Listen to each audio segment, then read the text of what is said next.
Good evening, everyone. Welcome back to the Abundance Tree podcast. I'm your host, Janice Luke, and I'm here with my co-host. April Capri. What's up, April Welcome, Capri? everyone. Go. How's it going? Going well, thanks. How about you? Good. I like that blue. It looks nice.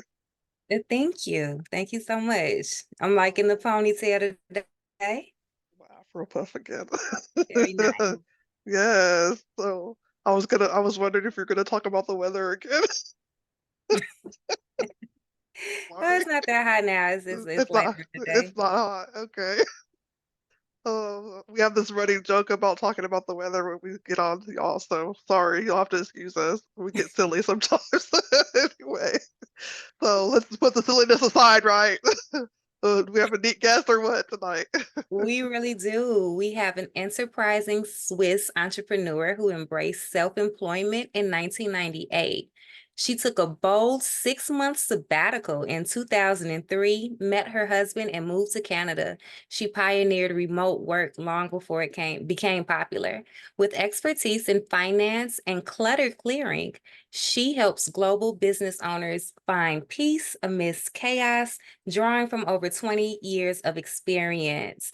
Join us as we explore her unique journey and innovative approach to business transformation. We have Miss Conny Graf. Awesome. It's the Uh-oh. clutter clearing Yes, for me. right? I think there's some color in my chaos. Hey, Connie! Yes. Hi, Connie. Hey, Janice. Hey, April. Nice How to How are see are you? you. you? Nice to see you too. Thank you for coming. Yeah, thanks for the invite. Absolutely. Absolutely. So wherever you want to start in your journey, tell us about yourself. Yeah. About about Yeah, myself. So yeah. you may hear a slight accent. So I'm not from North America. I'm originally from Switzerland. And so I grew up in Switzerland and actually lived there and worked there, had my own business until I was in my mid-30s. And only then I came to Canada, North America, came to visit my uncle who lived here for quite a while already, and came to visit, fell in love with the country, and then went on a journey to get immigrated, get accepted to be here, get the permanent resident card to be able to stay here. And I'm here ever since, 20 years now. Awesome. Awesome. Congratulations. I would Yeah. say Awesome. welcome, but you family now. Right? Yeah, That's so not, congratulations on that. Yeah, So, yeah, definitely. yeah, wasn't easy. They didn't want me at first, I guess. oh, Yeah. Well, I'm happy you're here. I'm happy you're here. You started as an entrepreneur at a young age. What were you doing?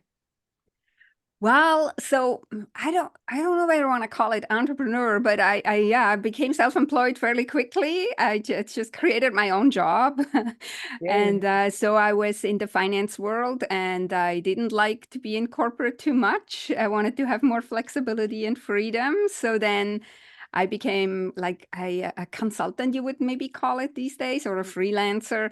And Okay. I just rented myself out for my businesses, and that actually worked out from the beginning very well, and I'm very grateful for that. So didn't have that's to work for corporate. Well, I worked for corporate, but as an external consultant, which is different than On when your you're, terms. yeah, Yes. on Very my terms, nice. exactly. that's Yeah. Very awesome. nice. I'm glad you So, caught on to that early. right?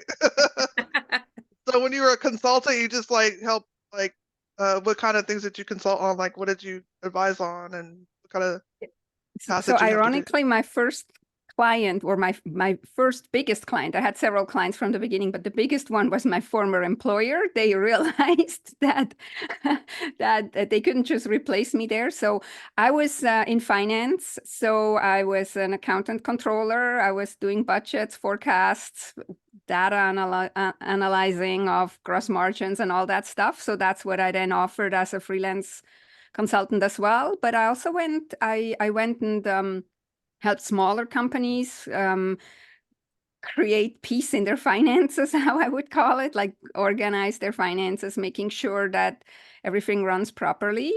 From all kinds of industries, all kinds of sizes of companies. It was really interesting and rewarding, actually. Wow, Very that's awesome. nice. Yeah. So like it could be very kind of like I don't know. I guess, frustrating if they don't have their books in order and their finances in order, but you said that you brought peace to their finances, right? So that's Yeah. awesome. Yeah. Well, we all have to have our finances in order in a way, right? If we have a business, because eventually we need to file taxes, and if we don't, then we get in trouble. So, Yeah. and also like if you have your own business, finances help you a lot in steering your business, in leading your business. So if I can be of help and bring you some peace of mind there, then that's my pleasure. Right. So did you do like, are you mostly, well, probably worked with startups along as well as like businesses that are already established? But if they're startups, maybe they don't have very much going on yet, maybe.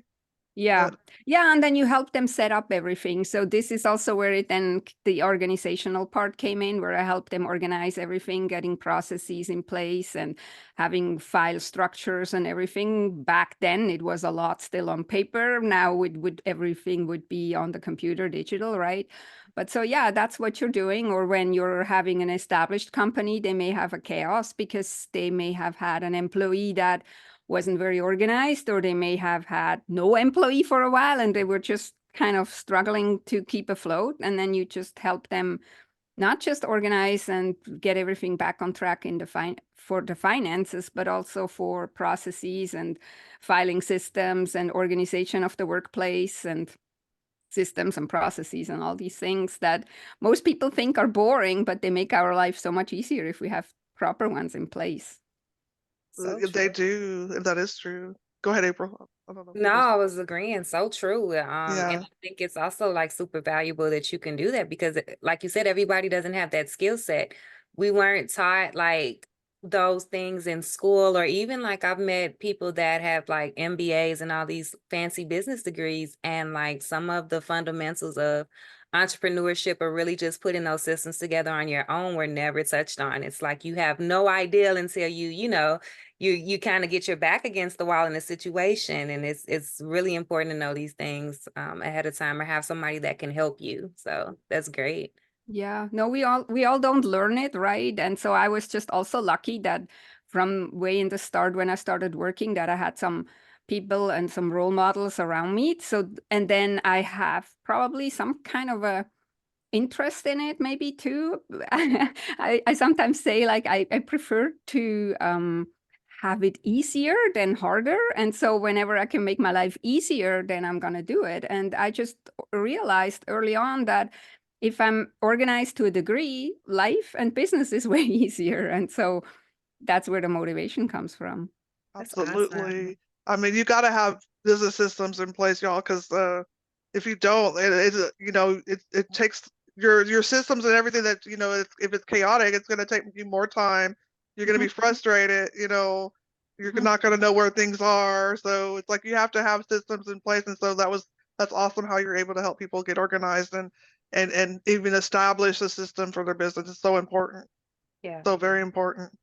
Um, so can you describe like I don't know, did you have any like difficulties with that, or how successful were you at the beginning? Like, was it a struggle or uh the So hard getting? a struggle you mean with setting up the business or finding clients or Yeah, or anything, yeah, anything that you yeah. felt like you So had to overcome. yeah, you have to remember like back then, that ages me, but back then nobody was really talking that much about organization or workflows and stuff, not as much. And so when I started, I was mostly in finance, and so I just got sometimes the jokes like, "Oh, you must have nothing to do because your desk is always so nice and like orderly and everything." And I would say, on the contrary, I'm actually have so much to do that I can't afford to have a chaos around me, right? And so that's kind of how this part started. So I didn't start out with helping people get organized. That kind of developed out of so when I was working for corporate and when I was working for these companies, it just kind of showed that I do something different than most other people. I was able to be way more productive. I had a job where I took over a job that before one and a half people, so one full-time person and a 50% person were doing, and they were not getting everything done. And I came and I did it in 4 hours a day, so basically in Wow. half the time.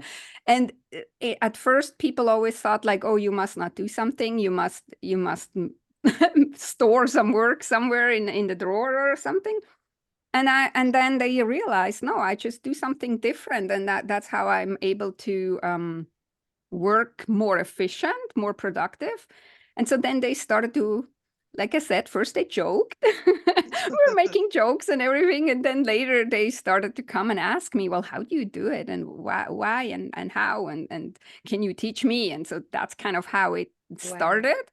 And then Wow. when I came here to North America, because my Swiss certificates for being an accountant, like CPA and all these certificates, they're not really acknowledged here or recognized here in Canada. So then I switched even more to helping people with organization, so that I didn't have to go through the whole schooling again. I didn't feel like it. I didn't feel like Right. doing everything again that I, Mm. you know. Yeah, I feel you on Oh. that. Yeah, I'm pretty much done with school too. So, but I have to kind of poke around, kind of speaking back on the joking, how people made fun of you about accusing you of storing your work in your drawer Yes. and all that. I mean, I think that's hilarious, but Yeah. you just had a better way of doing things. You had a system that you had in place, and they started catching on. So I think Yeah. that's kind of funny, but that's so good how that all came about. That's so awesome. Right. They went from making jokes to taking notes. You had to Right. show them how to do Yes. it. But I Right. don't blame him. So this was a smallish company that I did work for when I was very young. Still, I think I was 22, and they just had for 8 years that full-time employee plus that full-time employee asked for help. So then they hired help to help that, and then I forgot even why she quit. But anyways, she quit, and so then I was hired as a full-time person there, and I was always told, yeah, if you can't keep up, we have extra help and everything. And I'm like, within the shortest period of time, I was like, I didn't need the help anymore, which then that person got very upset at me. It wasn't very pleasant because she lost her job because of me. And so I don't blame them that they were accusing me of putting stuff in the drawer, because they were used to hearing that, oh my God, we can't keep up, right? And I mean, I know all kinds of reasons why that person couldn't keep up. But I mean, we're not talking bad about other people. It's just my forte was it to come in there and save them also a lot of money, because they didn't need to have a second employee there, and everything was done. And I actually then took on more work, which took work away from somebody else. So it's not all good, right? So you come in and you do everything more efficient. It's not always pretty.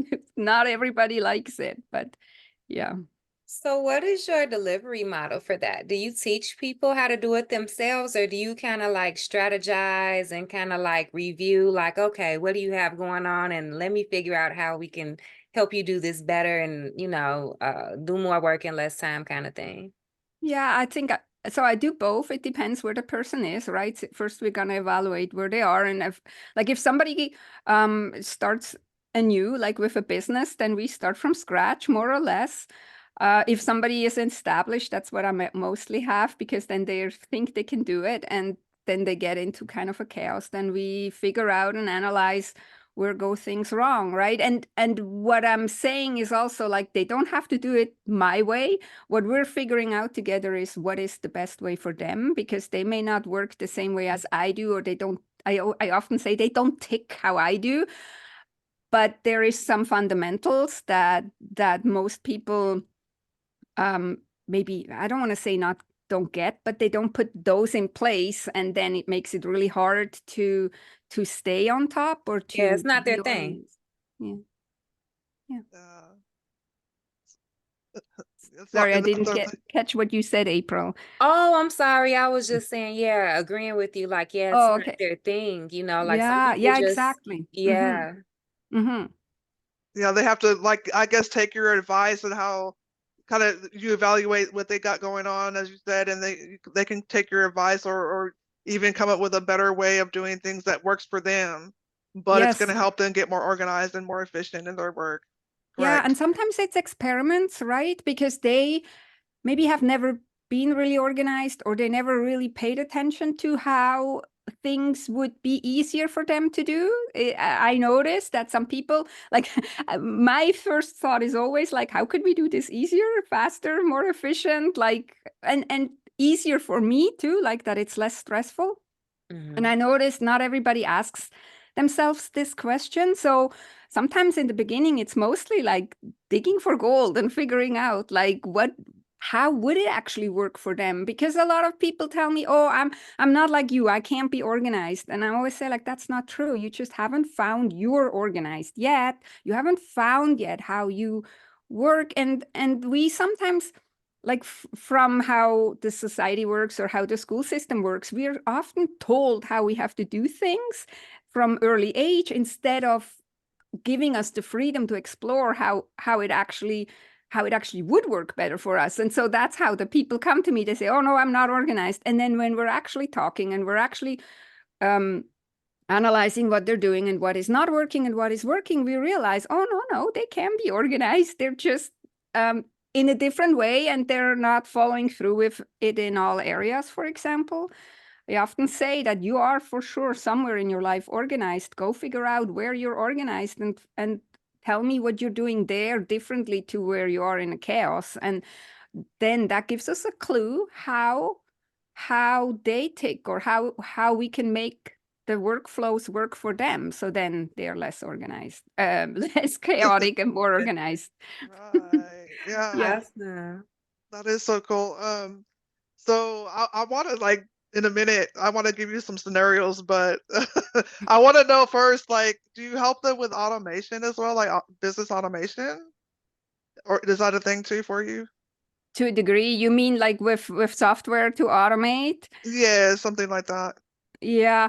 So to a degree, but I find, especially in the beginning, it's actually more helpful when we actually know exactly how to do it manual, and then it's like almost like an advanced stage. Like oftentimes you can't, well, at least from my perspective, you can't go from chaos to automated in one. It's almost like too much. So we kind of need the middle step, that we're figuring out first and picking everything apart and doing it manual, and then next step, like when we're to a degree, and with organized, I also mean like we don't have to become robots and everything is just perfect and all that. I'm not talking about that, right? But it's just Right. we need to be to a point out of this frenzy and out of the chaos, and then we can move on. A lot of Okay. people want to automate right away because they think, oh, I don't want to deal with it. I don't want to deal with it. But if you automate and then the automation doesn't work anymore for some or whatever reason, you're lost, right? So yeah. Yeah, so yeah, because I know we have some automations behind our podcast, and sometimes, like it's there's some things that are not working, or glitches and whatnot. We have to go in there and fix it manually anyway. So yeah, that makes sense to kind of do it in steps and not be too overwhelming with introducing automation, like especially if you have to get organized at first, if they're not really showing much organization initially. So that does Yeah. make sense. Yeah. And So every situation is different, right? So that's why yeah, I come in and we evaluate what Yeah. what the needs are and where they're standing, and then we may be able to automate some things already from the beginning, others not so much. But right. I yeah, like to call mine, like at work, I'm a teacher, but I have different piles of things I'm doing, and I like to call mine organized chaos.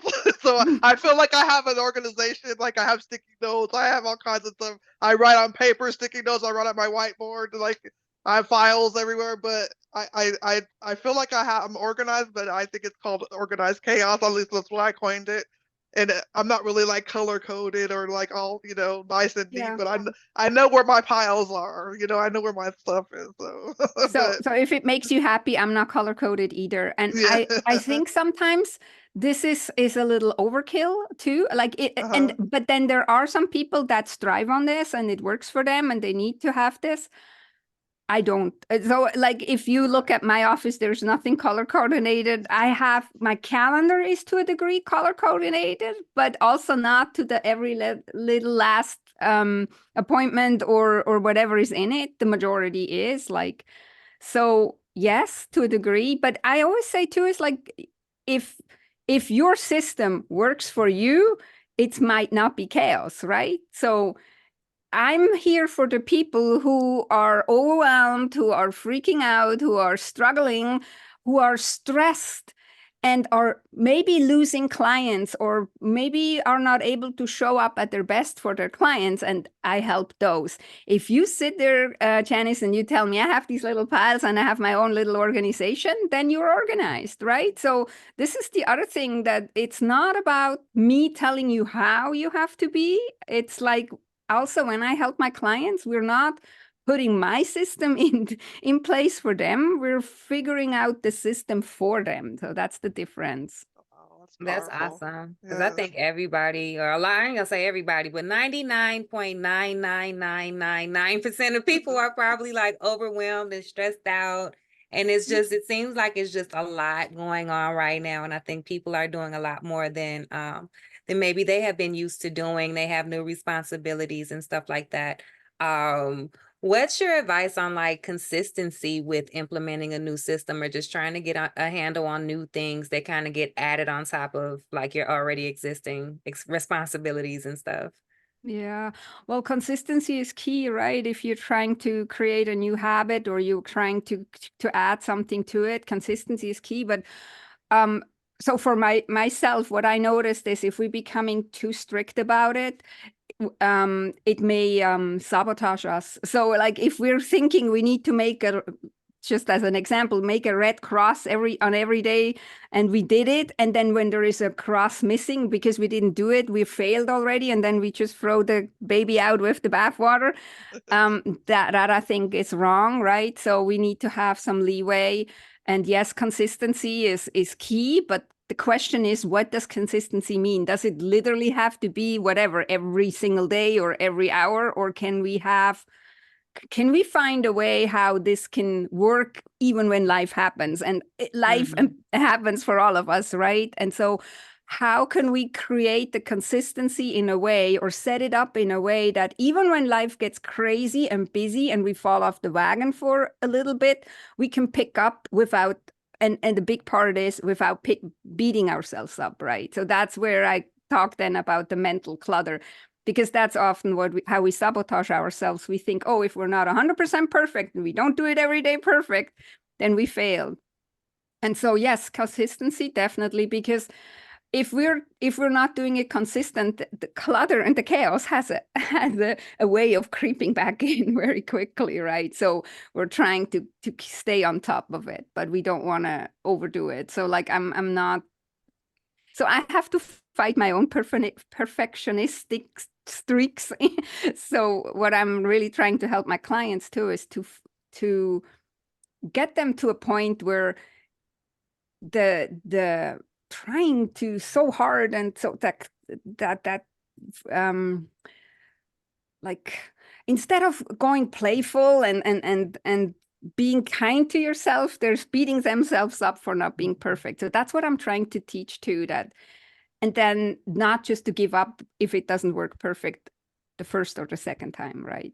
Right, to kind of give themselves some grace to learn the system and to get used to everything and to keep Yeah. it going. Yeah. I don't know That's how you awesome. guys are, but I mean, if I can't do it perfect the first time, I have a hard time. My brain tells me Yeah. what idiot I am and all that, and I mean, it's not fun. So I know from experience that can actually really keep us stuck too, and can keep us from making progress because we're thinking we need to be perfect and consistent to the T and whatever. So Right. yeah, I think that's true too. And I had some challenges with that as I've had challenges with that before where and you kind of look and you compare yourself to others, like yeah, maybe another business that's similar to yours, and you see that you think that they're so much more ahead than where you want to be, and I should be where they are. And then you start beating yourself up, comparing yourself to others, but you're not them. You got to be on your own journey.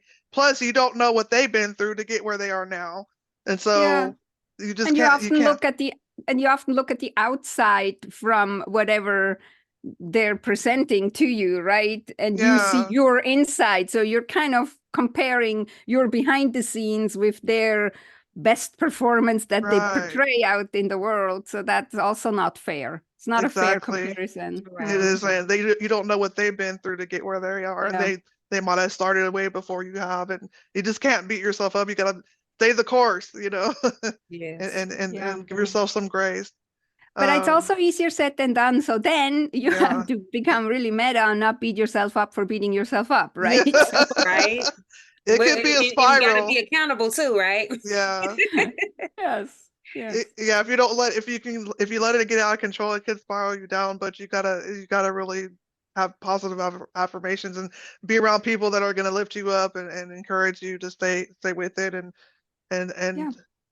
stick with the system. So Yeah, that's and kind of awesome. know when to give you a little bit of tough love when you're kind of wanting to slack off, and when to give Yeah, you actually like building them up and giving them inspiration when they're beating themselves up, right? So kind of absolutely. being the counterpart for them.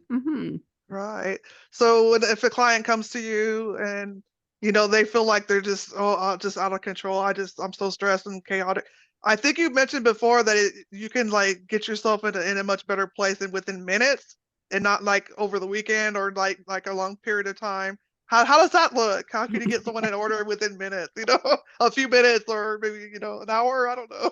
Yeah, well, of course, you don't get out of a huge chaos in minutes. But what I'm actually meaning with that is it doesn't help if you, for example, spend the whole day, try to get everything perfectly organized and neglect all the other work you have, and then continue on the next day just the way you functioned and you with your habits and processes like you did before, because that's how the clutter creeps back in fairly quickly. So what we're actually doing then, if somebody is in such a chaos, we're going to identify what is the most pressing area that they actually need to get organized, and what can we put in place right now that they can do today and tomorrow again and the next day again, that reduces the chaos in that area a little bit, but also make sure that it doesn't creep back in, right? So that's where the few minutes a day comes in. Excuse me, where you're trying to pivot and tweak yourself with your habits and your processes to a point where then this area is gonna be less chaotic, and then you pick another one and you get that one to a degree less chaotic, and before you know it, you're way more organized because everything has a little bit of a ripple effect, right? And this one works much better than if you're trying to, for hours, get organized and organize your old stuff. That's a lot of times what people try to do too. Whatever is from the past, they try to organize that while they neglect what is now in the now or what is in the future. And what we're trying to do is we try to get organized now with the day to day now, before we deal with the old stuff. And this is where we need to change habits to a degree, right? Like if we wanna be less chaotic and more organized, then we have to probably do things differently most of the time, and to identify which things to do differently, and then not trying to change us 180 degrees, which is not feasible, but tweaking a little bit, tweaking this way or this way. And again, that depends what person it is, what would work better. They never maybe thought about what would work better for me. They just thought, I need to do it this way. Well, no, we can probably do it another way, and then it's easier. And then we tweak ourselves out of the chaos. Oh, that's great. Yes, So that's really great.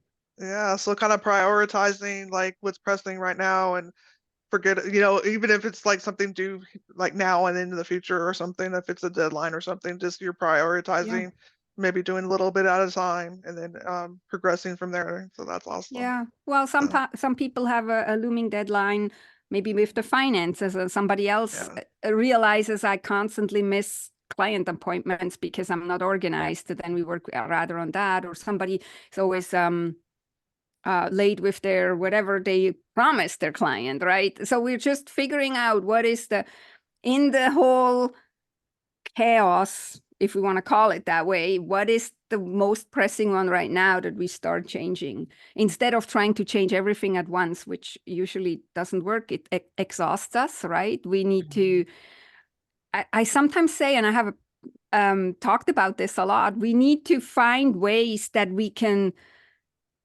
that we would be willing to do for the rest of our life, right? It's like when you want to lose weight, we can lose weight by not eating anything, but you can't sustain that. So with the eating too, you want to pick a diet or a way of eating that you can actually sustain over a long period of time. It's similar with this.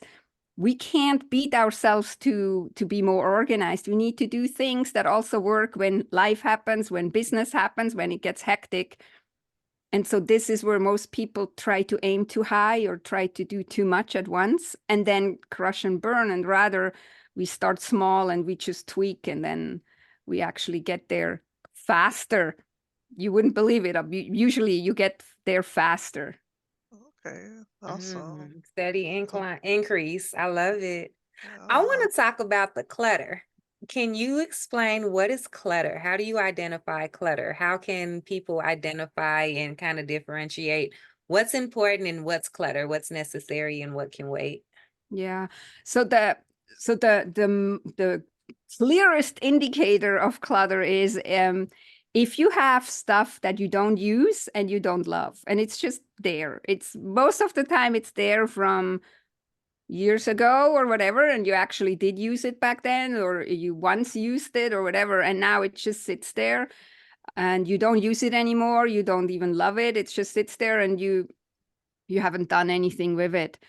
Sometimes we also say it's cluttered when everything is just a jumble and unorganized. Nothing has a place to be put away. So that is also something that we consider being cluttered. So it could be even things that you use and that you love, if we want to go with that definition, but it's just unorganized. You don't know where it is.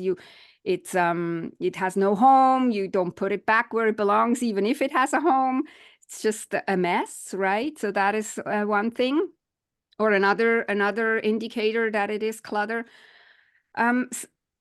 A bit of a harsher one is when we say we try to cram too much into a small space, and you can do this with physical spaces or with calendars. So you have a cluttered calendar, for example, if you cram too many appointments in and too much stuff, and you can't, and don't give yourself a break in between. So that is also like you have a cluttered calendar, but you could do that with physical spaces, or you could do that. You have a phone with 7 million photos on it and the battery is dying. So that is also clutter.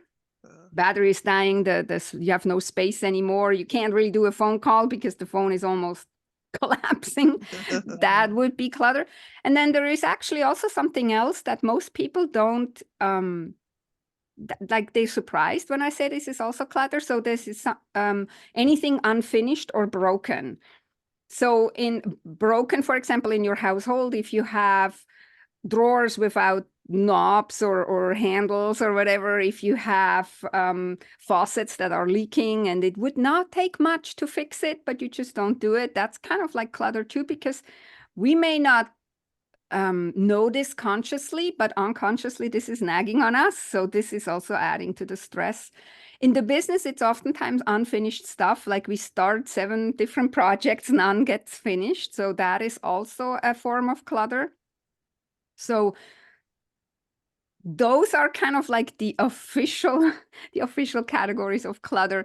But of course, it's very personal to us too. So some people consider certain things clutter, others don't consider it clutter. To me, it's as long as you're using it, actually really using it, it's not necessarily clutter. Then maybe there's just room for improvement in the organization part.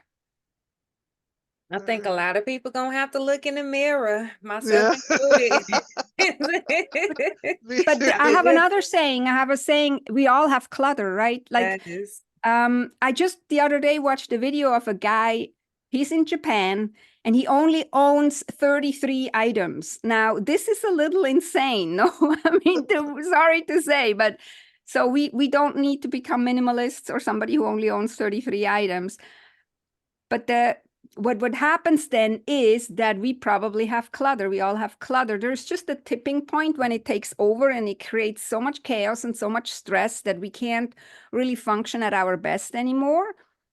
But we don't have to go the other way where we become so extreme and minimalistic, unless that's what we want. I mean, I don't tell anybody they can't pair or go down to 33 items if that makes them happy. But that's not, most of the people don't want that. And as human beings, it's innate in us that we want to collect things. Like even if you look at the tribes that have no solid home, that travel, like they have pack animals, they pack them full with stuff. That's just human nature. And this is why I'm saying we all have probably to a certain degree clutter. The question is it stressing you out, or are you fine with it? And then if it starts to stress you out and it can tip over fairly quickly, for some people, for others not so much, then we need to do something about it, because I'm very passionate about it. It affects our health too. I mean, we hear it. Stress affects our heart health. We get anxiety from too much stress, and those have all bad effects on our body, and then we're more apt to get worse diseases, right? So this is an area where we actually can do something for our health too, not just with eating and sleeping and exercising. Absolutely. That's so awesome. I'm so glad they're able to help people with this. So y'all need to get connected with Connie. So where can people find you? Yeah, so my website is basically my hub where I send most people to. You find all the links there, and the website is connygraf.com, CONNYGRAF.com. I write myself a little different than most North Americans that are called Conny. And I also have a podcast that is called From Chaos to Peace with Conny. If you want to hear more of my my preaching. Right. Awesome.